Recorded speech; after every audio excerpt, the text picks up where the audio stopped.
د ملګرو ملتونو د امنیت شورا د افغانستان لپاره ځانګړې ناسته ترسره کړه چې په دغه ناسته کې د افغانستان په اوسني وضعیت خبرې وشوې. په دغه ناسته کې مارک پوتزل وویل چې له اوسني نظام سره باید نړیوال تعامل ترسره شي. د له نړیوالې ټولنې وغوښتل چې له افغانستان سره باید جوړجاړي ته لاره هواره شي او که داسې ونه شي نو لرې نه ده چې دغه هیواد له یو ستر سیاسي او اقتصادي ناورین سره مخ شي. په نننۍ خپرونه کې غواړو چې پر همدې موضوعاتو بحث او خبرې ولرو. سلامونه او ښې چارې. زه بریالی ساحل یم او تاسې بدلون خپرونه ګورئ. په نننۍ خپرونه کې مې بلنه ورکړې درنو میلمنو ته سیاسي شنونکی محمد آصف وردک، همداراز د سیاسي چارو کارپوس سید اکبر سیال وردک او له مسکو څخه راسره په مسکو کې د افغان محصلینو د اتحادیې مشر بکتاش سعیدي میلمانه دي. ټولو ته ډېر زیات ښه راغلاست. وردک صاحب، خپرونه به له تاسو پیل کړو. څومره تمه کیدلی شي چې دغه ناسته چې هلته ترسره شوه افغانستان له نړۍ سره نږدې کړي؟ د هستیختن جل شانه په نامه ساحل صاحب، لومړی ستاسو ډېرو درنو میلمنو، همدارنګه ستاسو ډېرو قدرمنو کتونکو ته سلام او درناوی. علیکم سلام. ګورئ، د دې دو غونډو دغه 40 کاله مبارزه او د افغانستان په د لعنتي تحمیلي جنګ کې بیخي ډېر شاهد یم.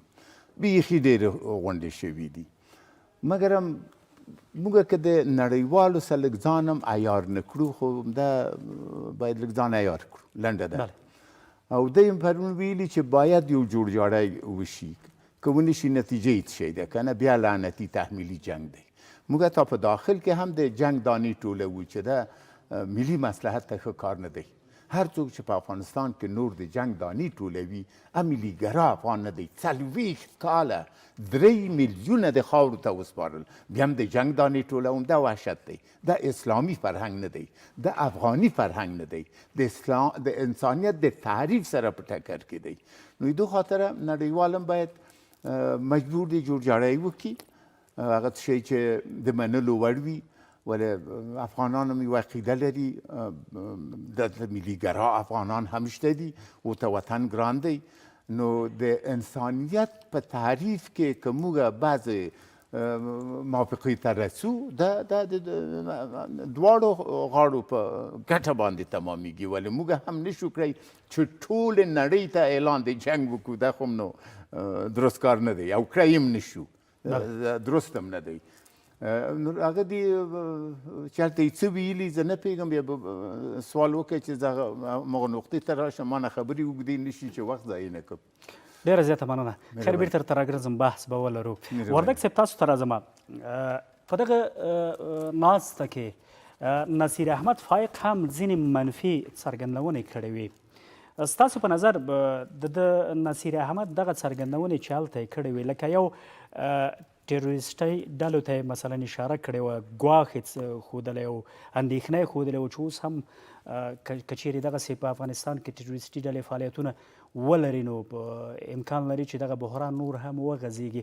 په خپله د نصیر احمد فایق دغه څرګندونې څومره غیر مسؤلانه دي ستاسې په نظر؟ سلامونه ساحل صاحب، تاسو ته، وردک صاحب او سعیدي صاحب ته او د افغانستان ټولو لیدونکو او اورېدونکو ته، تاسو د ملي تلویزیون ګورئ چې دغه نصیر احمد فایق د چا په نمایندګي چا هلته درولی دی. اول باید دا تشخیص شي که چیرته امارت اسلامي په رسمیت پیژندل سوی وای، اول ته یې خپل نماینده تعیین کړی وای، هلته به معلومه سوی وه چې دا واقعا د افغانستان د ملت، د افغانستان د خلکو دا نمایندګي کوي.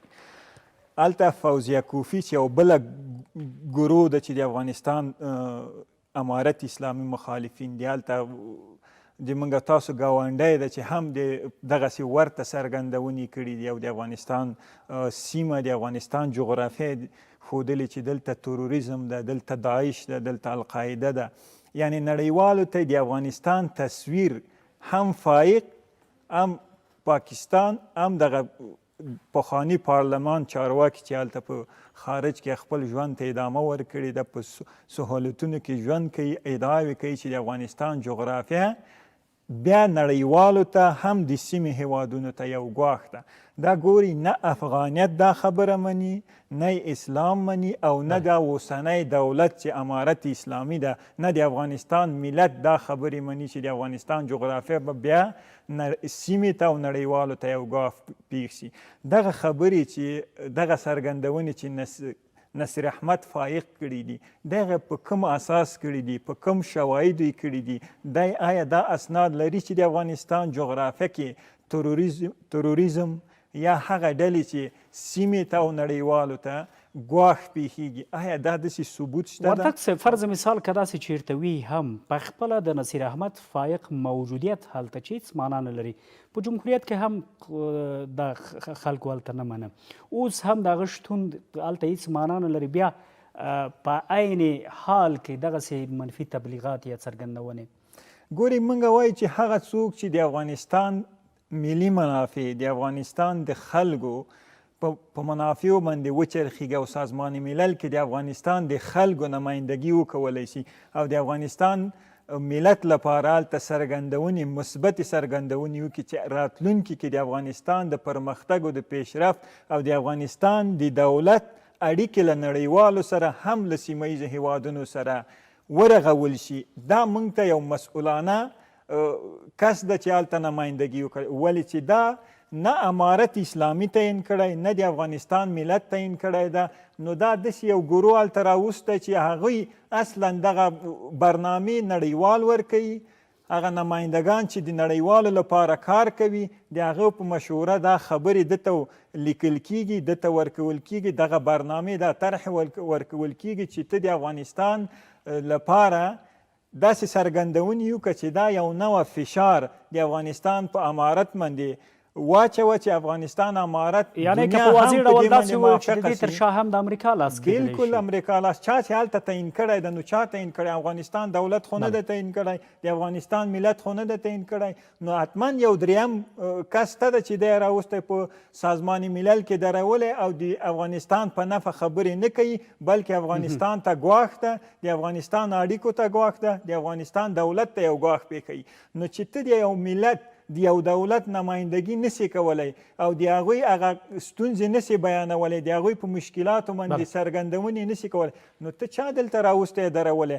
او په نړیوالو یې موږ غږ ده چې تاسې د امارت اسلامي له خوا نه یو نماینده هلته تعیین کوي، داسې یو کس بیا درېیمګړی تعیین کوي چې هغه د افغانستان له جغرافیې نه خبر واوسیږي، د افغانستان له حقایقو نه خبر واوسیږي، بیا هلته لاړ شي د یو اسناد د یو ثبوت پر اساس په سازمان ملل کې خبرې وکړي چې نړیوال د افغانستان له تصور نه، د افغانستان له جغرافیې، د افغانستان له تصویر نه مثبت انگیزه واخلي او له افغانستان سره په راتلونکي کې مثبت اړیکې ورغوي.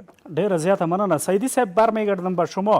خب از نظر شما این نشست که قبلا ما یادآور شدم در مقدمه هم گفتم چقدر میتونه به نفع افغانستان باشه به نظرتون؟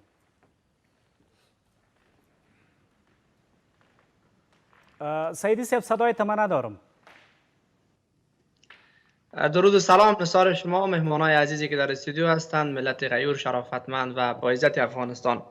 ببینین در این شک وجود نداره که هر نشستی که در ارتباط به مردم افغانستان، در ارتباط به کشور ما در هر گوشه دنیا که برگزار میشه یا ساخته میشه، به شرطی از که این مردم همین نمایندگانی که در اونجا در نشست حضور دارن به نمایندگی از مردم افغانستان حضور داشته باشن و سخن بگن، در این شکی نیست که به نفع مردم افغانستان است. اما آنچه خیلی دردآور است، آنچه خیلی درد میته ملت رنج دیده افغانستان او ای است که هر کی در هر گوشه پیدا میشه به یک شکل از اشکال بالای مردم افغانستان یا بالای دولت افغانستان به نمایندگی از این مردم حرف میزنن، فشار میاره. شما میبینین که امی فراری ها، امی رهبرای میلیونی که خودشان لاف از رهبر بودن میلیونی میزنن، در هر گوشه از افغانستان میشنن و حرف میزنن، ولی آنچه به ما خیلی با ارزش است و آنچه برای ما قابل قبول است اویی است که اینها از مردم افغانستان نمایندگی نمیکن. حرفای آقای فایز که در قبال مردم افغانستان زدن، ما به عنوان یک شهروند قبول ندارم که آقای فایز در ارتباط با مردم افغانستان که گویا در افغانستان وضعیت خراب است یا بالای مردم فشار میآیند بزنن. چرا اینها از آدرس دولت افغانستان یا از آدرس مردم افغانستان در اونجا نمایندگی نمیکن. شما رهبرها را دیدین که چند روز پیش در کشورهای مختلف اروپایی نشستی داشتن مبنی بر اینکه مردم افغانستان راضی نیستن، مردم افغانستان تحت فشار هستند. اینها امو رهبرای هستند، اینها امو تکدارای قومی هستند که اگر اینها مردمشان می بودن، اگر به این مردم دل می سوختاندن و واقعا دلسوزی مردم می بودن که اینها را رها نمی کردن.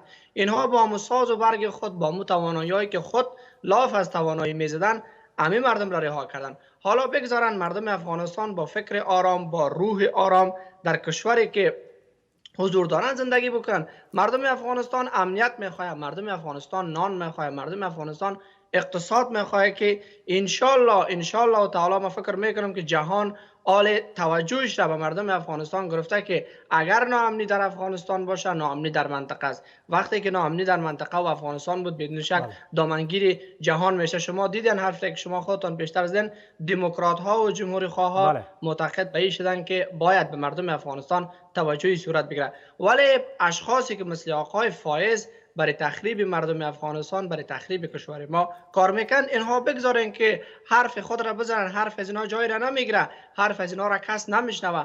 آنچه که به ما مهم است اویی است که از آدرس مردم ما هر که در هر جای میره از آدرس مردم ما و به نفع مردم ما حرف بزنه.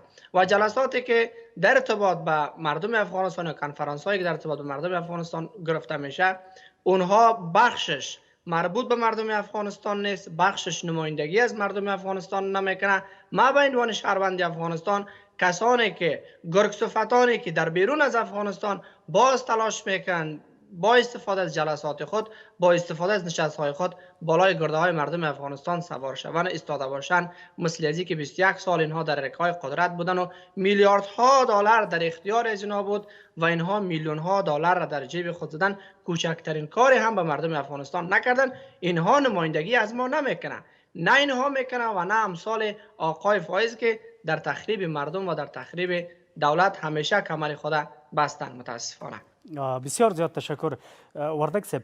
بیرته راځم تاسو ته، لکه څرنګه چې سعیدي صاحب هم ورته اشاره وکړه، د افغانستان لپاره د امریکا ځانګړي استازي ټام ویسټ هم ویلي دي چې ډیموکراتان او جمهوریت غوښتونکي چې دي دوی هم غواړي چې له اسلامي امارت سره باید تعامل وشي، باید اوس هغه ستونزې چې دي هغه یو طرف ته شي.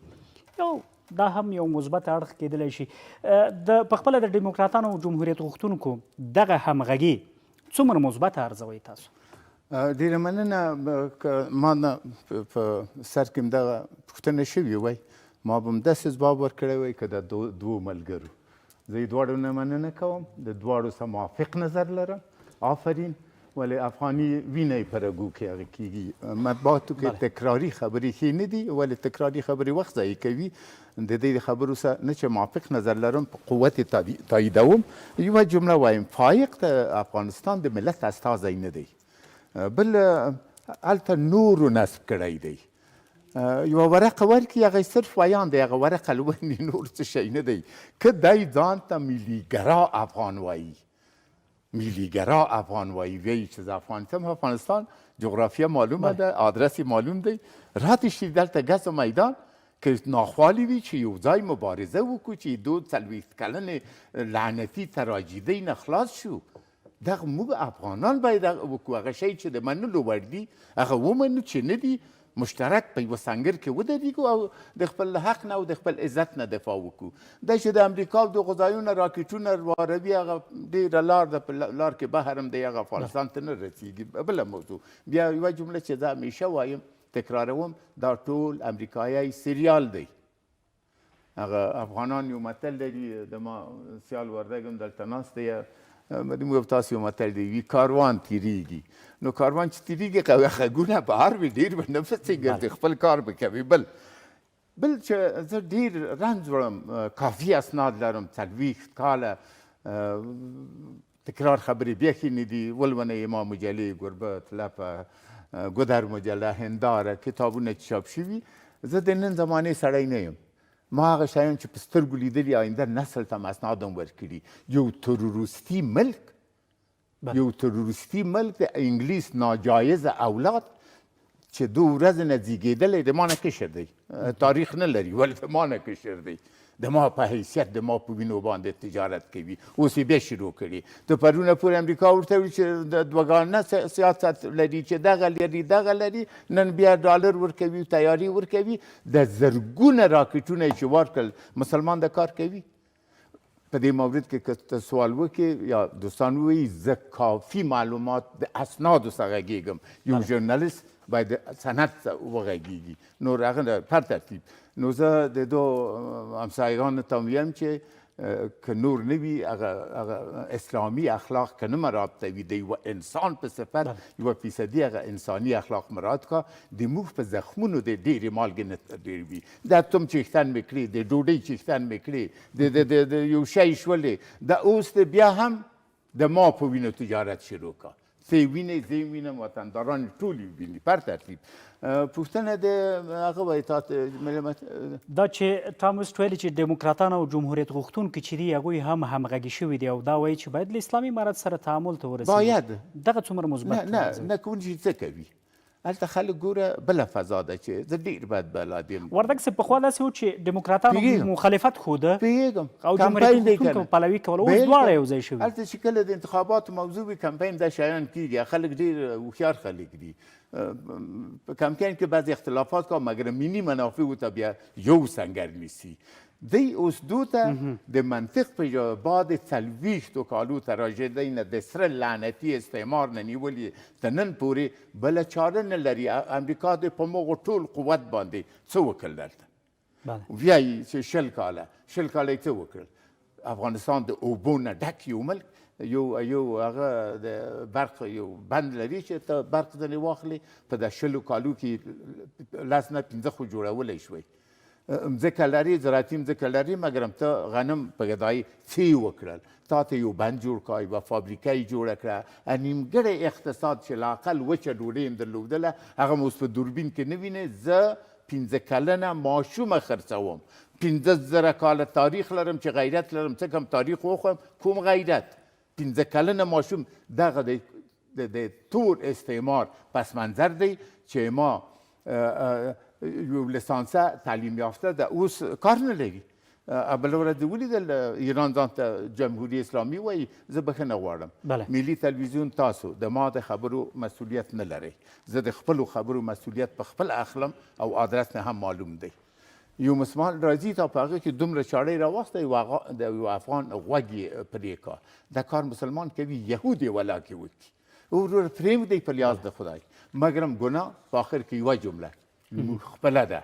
زه دغه لعنتي پنجابي ته موقع ورکوم، زه ایراني و روسي ته ورکوم، زه نورو ته ورکوم. خپل ګناهګیان لري، بس هغه کار ورته کوي. که موږ یو لاس شو، په یوه صف کې ودرېږو، په یوه سنګر کې ودرېږو، د خپل برباد شوي 40 کلن حیثیت نه کړی شو چې دفاع وکړو. او که دا کار ونه کړو داسې به ذلیل کېږو، داسې به ملنډې را باندې ویل کېږي، داسې به ځورېږو، داسې به وژل کېږو. د امریکایانو سیریال نه دی ختم، دوام لري. افغان ملت باید آمادگی ورته ونیسي. ډېره زیاته مننه وردګ صاحب. تاسو ته راځم وردګ صاحب، په دا اوسنیو شرایطو کې په نړیوال سټیج کې د افغانستان په ګټه باندې ځینې څرګندونې لکه مارک پوتزل هم ویلي و چې باید یو د تعامل خبرې کړې و چې هم جوړجاړی باید له افغانستان سره وشي.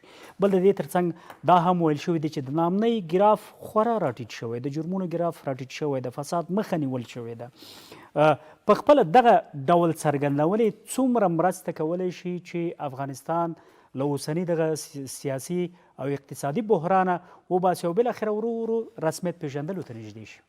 زه یو خبرې ته اشاره باید وکړو چې کله امارت اسلامي او نړیوالو سره او سره د ناظرین هیوادونو چې دواړه د صلح په صلح کې دوحه کې هغه وکړه صلح هغې لاسلیک قرارداد، نو دا په دې معنا ده چې امارت اسلامي او نړیوال سره جوړ دي، ځکه یو موافقې ته ورسېدل. دغه ناخوالې چې په افغانستان کې 20 کاله وي دا د حل لاره ورته پیدا کړه.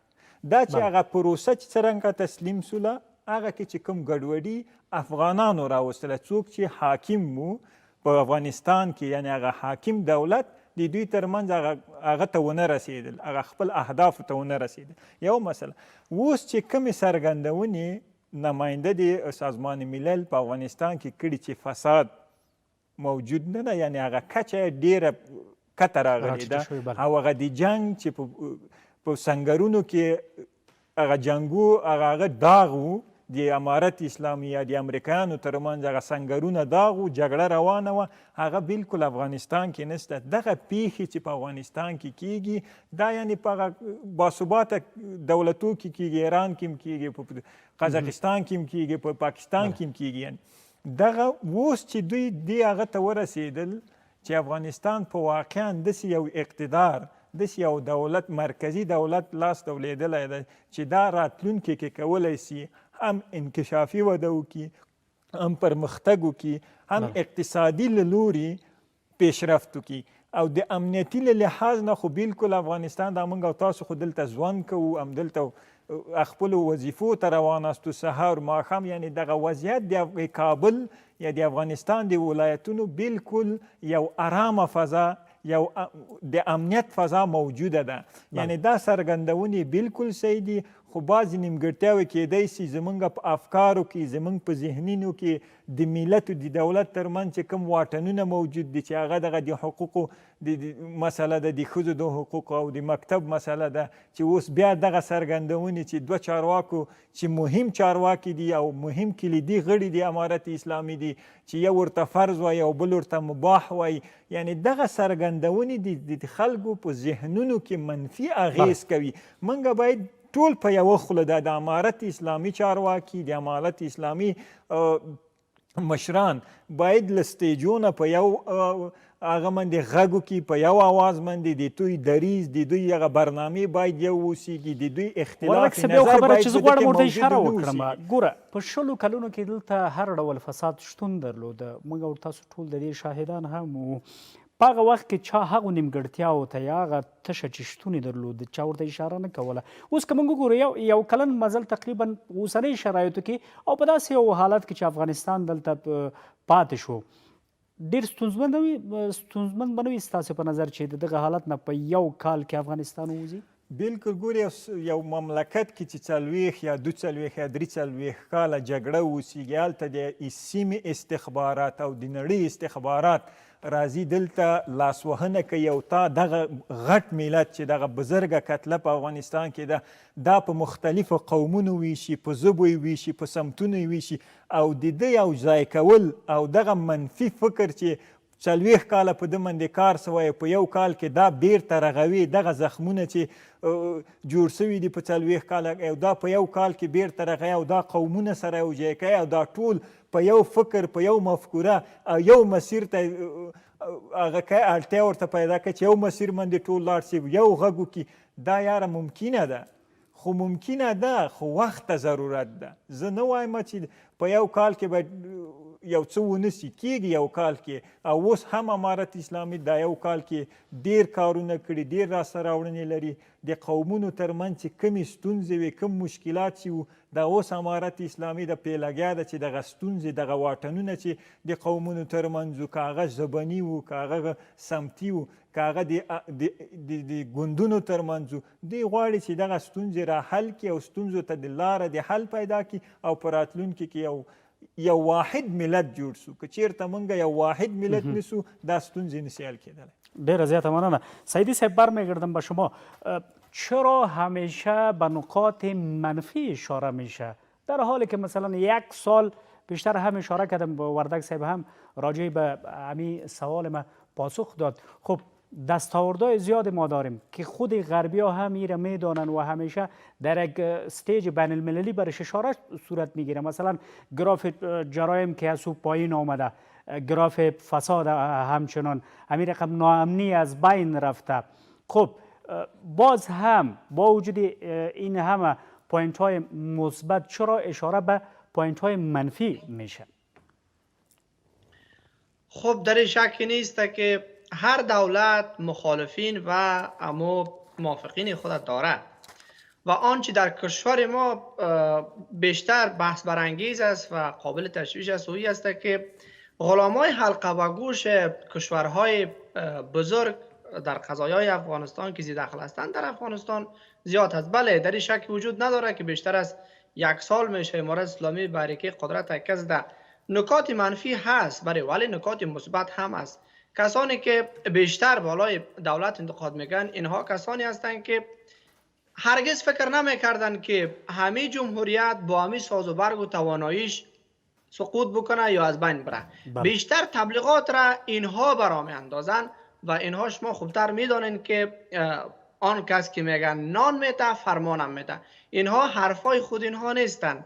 کسانی که حرف میزنن اینها به یک شکل از اشکال میشه برایشان گفت که سخنگوی کسایی هستند که در قضایای افغانستان زیدخل هستند و همونا نتانستند به مو اهداف کلی که داشتن، امو استراتژی خود را که قرار بود در افغانستان جامعه عمل برش بپوشند موفق نشدن. اینها تلاش میکنن از نکات منفی که در دولت وجود داره یا در نکات منفی که قرار است اینها هم اصلاح شود، ساخته شود. هیچ دولتی نیست که تازه سر کار بیاید از همه ابعاد خالی باشه، یعنی همه نکات منفی از بین رفته باشه. بله تشکیل تازه که دولت به حرکت قدرت تکیه میزنه کادر نمی داشته باشه، متخصص نمی داشته باشه، ولی به مرور زمان تلاش صورت میگیره که متخصصانی که از افغانستان بیرون رفتن اینها دوباره پس بر بگردن به افغانستان، به کشور خود، با دولت همکار باشن. شما دیدین میبینین که از یک سال به این طرف در حدود معلوماتی که ما داریم 167 استاد تنها از پانتون کابل افغانستان را ترک کردن. به همین شکل از ادارات دولتی، موینا، وزرا، این و آن. بعد اینجاست که دشمن تلاش میکنه به یک شکلی از اشکال با تبلیغات منفی که گویا مکاتب بسته هست، گویا دانشگاه ها بسته هست، گویا زنها به کار رفتن میتونن. این در حالی است که در ولایات افغانستان دانشگاه ها باز است، پوهنتون ها باز است، مردم آرام به درس و به تعلیم خود ادامه میدن. تنها در کابل در بعضی از نقاطی که ما هم معلومات داریم بعضی از دانشگاه به دلایل مختلف بسته هستند و اون هم قسمی که شما هم در جریان هستین رهبری امارت اسلامی بالایش کار کرده راسته که تا چند دانشگاه یا پوهنتونی که بسته هست باز باشه. ولی هر چی صورت میگیره، هر چی در افغانستان هست موضوع داخلی افغانستان است. هیچ کس حق نداره در امور افغانستان مداخله بکنه. شما ببینید در آمریکا، در اروپا، در کشورهای همسایه، در ایران ببینید وضعیت از چی قرار است. هیچ افغانی، هیچ شهروندی افغانستان، هیچ رهبری از افغانستان بالای از او حرفی نزده. چرا؟ این مسئله داخلی ایران یا آمریکا است. اونها میدانند که با ملتشان، با مردمشان چگونه برخورد بکنن. خواهش ما هم به عنوان شهروند افغانستان امی است که بالای مردم ما، بالای دولتی که تازه بر یک قدرت تکیه زده، خواهشن تبلیغات منفی نکن، انگشت انتقاد بالا نکن. همین ملت پذیرفته بود که امارت اسلامی آمد جایگزین جمهوریت شد. حالا این ملت میدانه که چگونه با دولت خود، چگونه با مردم خود بسازه و دیگر نگذاره که دستای بیرونی در امور افغانستان مداخله داشته باشه. بسیار زیات تشکر. وردک صاحب خبرونه ورو راټولول په لاندو ټکو کې ستونزې هم یاد شوې، دا چالشونه څه دي، چیلنجونه څه دي، په دې اړه باندې هم وغږېدلو. اوس به راشو دې ته اسلامي امارت ته اوس څه پکار دي چې له کومې تګلارې کار واخلي تر څو نړیوال تعامل ته لاره پیدا کړي؟ ګورې په ډېر تاسف چې د افغانستان 40 کلنه تراژیدي چې تر نن ورځې پورې هم زه شخصا شاهد یم د امریکا نه کاناډا نیولي په ټول اروپا نړۍ کې. زه افتخار کوم د ما ځوان علمي کدر چې د موږ علمي سرمایه ده ټول په خارج کې دي. داسې نه دي چې په وطن نه دی ګران. د زماني شرایطو څه د سره استعمار په وخت کې فرضاً مهاجر شول، پلار یې وس سپین ږیری، هغه زوی یې اوس ډاکټر دی، هلته انجینیر دی، هلته علمي سرمایه ده او خدای مشاهد دی افغانستان هم پې ګران دی. اول دو ته باید زمینه مساعده کړي. ولې هغه امنیت چې نور کله خلک ډارېدل، زه او ته د یو عیني شاهد په صفت دلته دوست ورورم ناست دی، د کابل په پایتخت اوس په یوه تلیفون نه وژل کېږي. اوس نسبتا امنیت شته. د تا بیت المال که پخوا چې چور چپاول کېده اوس په 2 ساعته نه چور چپاول کېږي. زه نه یم چې سل په سلو کې ټول شیان ښه شوي دي، نه، لږ فساد اداري شته دی. که وایي چې بیخي ختم دی، نه دی ختم. زه بیا دروغ نشم ویلی، مګر هم ډېر اصلاح شوی. موږ اول هغه ځوانه طبقه هغه کو یو د موږ چې نړیوال او افغانان آزرده کړي دي، د ما په شمول د تا په شمول. او هغه بعضې کارونه چې د اسلامي فرهنګ څخه په ټکر کې وي، دا نه چې افغانان یې د هغه ملي یا اسلامي عقیدې په اساس ورته وایي، نړیوال هم نه موافق نظر نه ورسره لري. د امارت ډېرې ښېګڼې دي چې موږ او تاسې شاهدان یو. همدغه یوه شهر چې د علم دروازه یې تړلې ده، دا اصلا نه افغانان نه 90% موافق نظر لري، نه نړیوال. او دا اگر مگر نه غواړي چې دا داسې د یاتي الله و یاتي رسول، زه نه غواړم تبصره وکړم. موږ ماشومان نه یو، مسلمانان یو، پنج بنا د اسلام باندې پوهېږو چې ماشوم په وخت کې اذان شوی دی. بعضې خبرې د افغانستان دغه ملي غرور، دغه د اسلامي فرهنګ څخه چې یو په ټکر کې وي، دغه د په زور په موږ څوک نه میني. موږ ټول کارونه باید د ټوپک په شپېلۍ باندې هم حل نه کړو.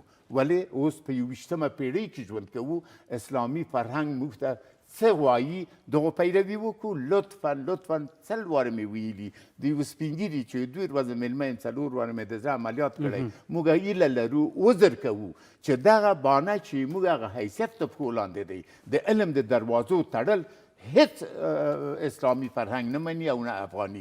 دا د درخواست او دنیاوالو ته هم د یو شی بانه په لاس ورغلي چې د دې خواته دې خواته یې کېږه، هم دغه شی د تا په مخ هغه کړو. ولې دا زمینه موږ مساعده کړې.